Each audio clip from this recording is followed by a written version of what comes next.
খ্রিস্ট ধর্মের কোথাও পাওয়া যাবে না এই ধর্মের নাম খ্রিস্ট ধর্ম। বৌদ্ধ ধর্মের কোথাও নেই এই ধর্মটার নাম বৌদ্ধ ধর্ম, কোথাও নেই।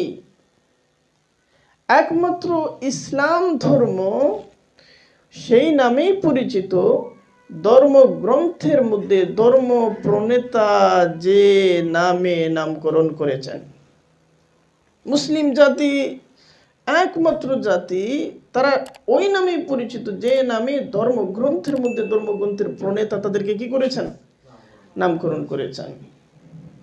হিন্দু নামটা মুসলিমরা দান করেছিলেন।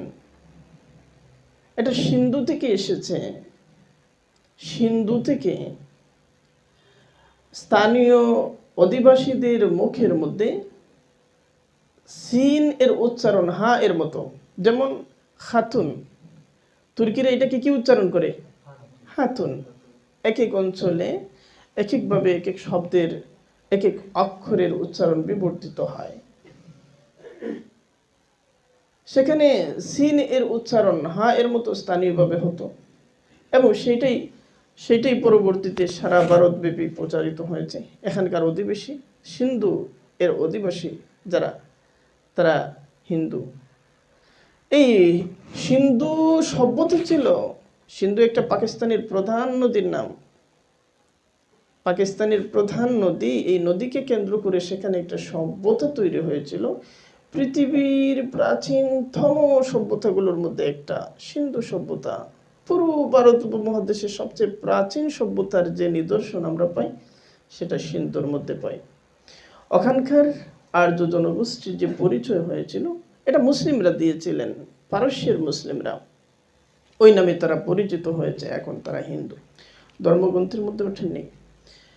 আজকের পৃথিবীর সবচেয়ে প্রাচীন ধর্ম হচ্ছে হিন্দু ধর্ম, সবচেয়ে প্রাচীন ধর্ম। দয়ানন্দ সরস্বতী নামে একজন তাদের ধর্মীয় পুরোহিত আছেন, যার বিতর্ক হয়েছিল হযরত কাসিম নানুতুবি রাহিমাহুল্লাহ তাআলার সাথে। দয়ানন্দ সরস্বতী শাহজাহানপুরে কাসিম নানুতুবি রাহিমাহুল্লাহ তাআলার সাথে যে বিতর্ক হয়েছিল, সেখানে আর্য সমাজের প্রতিষ্ঠাতা দয়ানন্দ সরস্বতীকে রাখা হয়েছিল। খ্রিস্ট ধর্মের প্রতিনিধি, ইহুদি ধর্মের প্রতিনিধি, বৌদ্ধ ধর্মের প্রতিনিধি, বাহাই ধর্মের প্রতিনিধি, জৈন ধর্মের প্রতিনিধি, শিখ ধর্মের প্রতিনিধি, সবাইকে আমন্ত্রণ করা হয়েছে। বিষয় কি? সবাইকে জানানো হয়েছে, একজনকে জানানো হয় নাই। বিষয়টা কি? আমন্ত্রণ সবাইকে করা হয়েছে। সবাই এখানে যার যার ধর্মের শ্রেষ্ঠত্ব তুলে ধরবেন। সবাই জানেন আজকের আলোচ্য বিষয় কি, কেবল একজন জানেন না আজকের আলোচ্য বিষয় কি, তিনি হচ্ছেন কাসিম নানুতুবি। তাকে জানানো হয়নি। কাসিম নানুতুবি রাহিমাহুল্লাহ তাআলা তার ফিকর এবং তার জেহনি আন্দাজ থেকে তিনি ধরে নিয়েছেন এই ধরনের একটা মুবাহাসা যদি হয় তাহলে তার আলোচ্য বিষয় কি কি হতে পারে। তিনি তার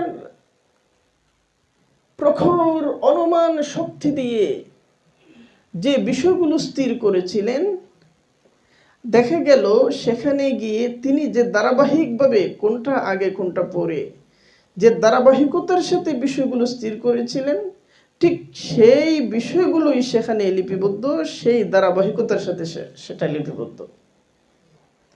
এটা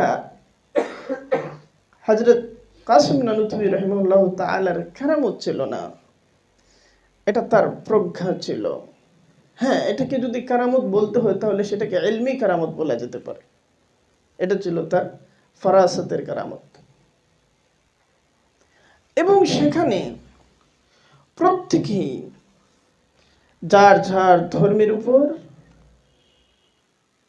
পাণ্ডিত্যপূর্ণ আলোচনা করেছে। কিন্তু কাসিম নানুতুবি যখন আলোচনা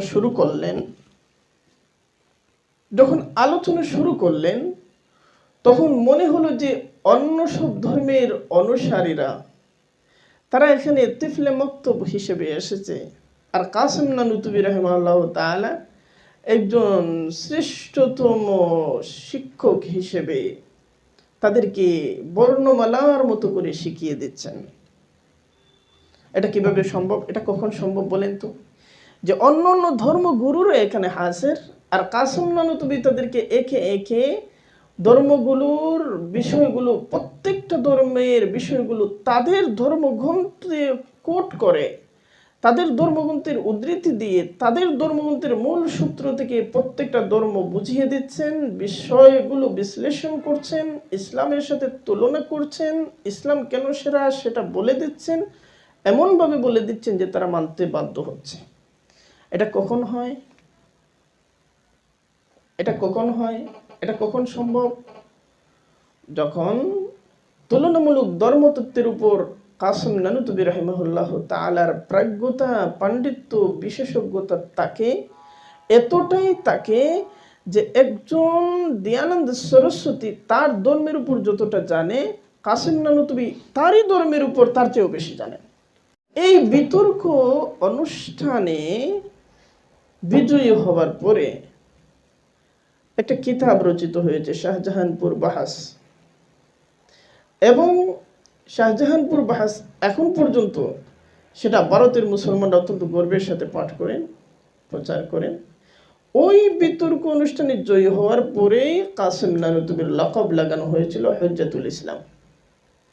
আমরা সবাই বলি যে হুজ্জাতুল ইসলাম কাসিম নানুতুবি রাহিমাহুল্লাহ তাআলা। কেন হুজ্জাতুল ইসলাম? ইসলামের হুজ্জত হয়ে উঠেছিলেন তিনি, কাসিম নানুতুবি রাহিমাহুল্লাহ তাআলা, ওই বিতর্ক অনুষ্ঠানের পরে। দারুল উলুম দেওবন্দের প্রতিষ্ঠাতা তিনি।